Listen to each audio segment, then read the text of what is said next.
Minister, thanks very much for your time. In recent years, Anzac Day has taken on a different significance, I guess, for many of us because we've got so many contemporary veterans. In decades gone by, it was always about conflicts of yesteryear, but this, our longest serving deployment, 20 years in Afghanistan, wraps up this year. So many veterans will be reflecting on that today, no doubt.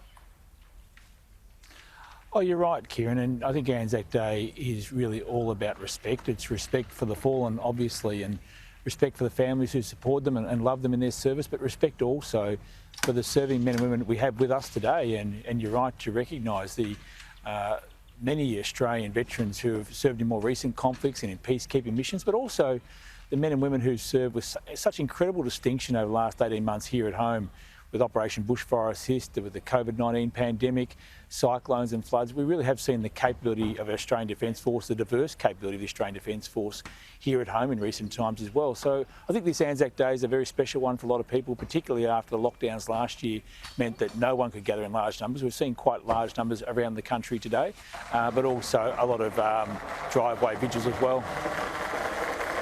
Now, I know you're undertaking this consultation with members of the defence community, families, loved ones of those lost in this Royal Commission as well. It's a day of grief for many, left behind in that sense too. You're right again, Kieran. It's also a day of hope, though. I mean, when you gather with your mates, we're able to provide support for each other, and that's important, I think. And when we look at the services provided to veterans around Australia, we can be proud of the fact as Australians that we do provide more than $11.5 billion per year to support about 320,000 veterans and their families. So it is a quite advanced system of support that's available. We can always look to make it better, and sadly, too many veterans have run out of hope at different times in the last 20 or 30 years and taken their own lives. So as Minister, as someone who works with ex-service organisations every day, my ambition is to continue to drive the suicide rate down to zero. There's no acceptable number for me in terms of suicide of veterans and serving members. So we need to keep making sure we are working every day to achieve that. And there are so many people doing some amazing work every day. So let's not pretend we're starting from scratch in this regard. There are a lot of people doing amazing work every day to save lives and to keep people feeling fit and healthy. But on this day of all days, on Anzac Day, as we respect the fallen, we recognise that there are some people who suffer enormously from their service, and we need to make sure they're properly supported. That's an obligation we have as a grateful nation. Indeed, it was a point made by the Governor-General this morning in his address that we need to recognise the great human toll of what war brings. It's certainly something that we read about in years past, but now we have to deal with as a very contemporary issue with so many returned servicemen from that conflict. Look, I think the Governor-General's address today, I had the opportunity obviously here in Darwin at dawn to hear his speech, and as perhaps Australia's best known veteran, to hear the Governor-General speak about all the reasons we have to be thankful as a nation, to thank the serving men and women who help to keep us safe and help to protect us.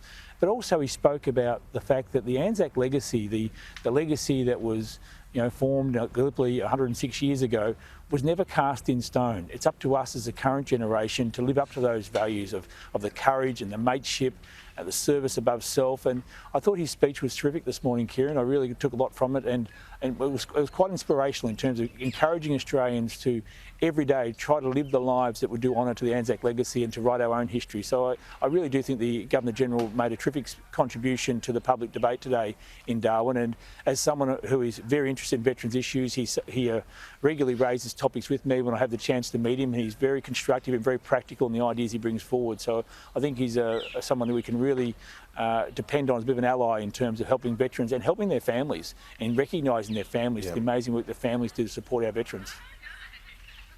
Indeed, and one of the other challenges that we face as a nation, and you do as a government, the War Memorial does, as that great institution, is dealing with the fallout of the Brereton inquiry. I want to play to you what Matt Anderson, the director of the memorial, said to me during the week, and then I'll get your thoughts on how to manage what is a very difficult issue. Have a look.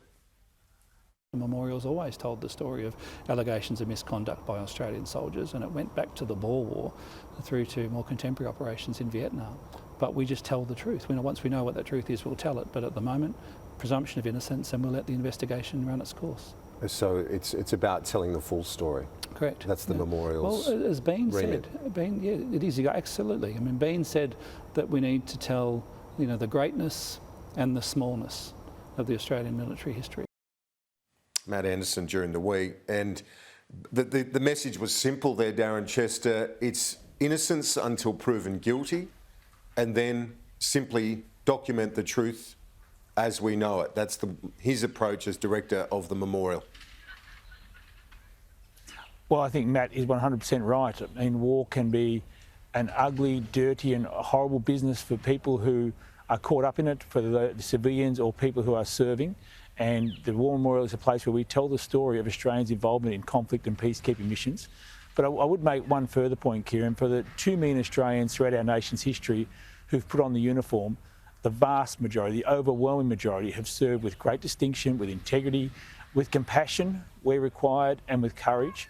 But if there have been cases where people have acted illegally or committed war crimes and they're found to be convicted at some other point in the future, that will be the time to tell that story as well. It's not time to preempt that process, and I agree with Matt Anderson, the Director of War Memorial, completely in that regard. I think the War Memorial is the most important building in Australia because it tells that story of service and sacrifice and explains to the current generation just how the freedoms we enjoy today were so hard fought for, and how we have to protect them into the future. And again, it tells us the story that we have a lot to be thankful for as Australians. We live in a great nation, but we have great challenges as well. And I think Anzac Day is one of those days for personal reflection and just to think about what contribution we can all make to making sure Australia is that great nation we want it to be in the future. Darren Chester, live from Darwin, thanks for that.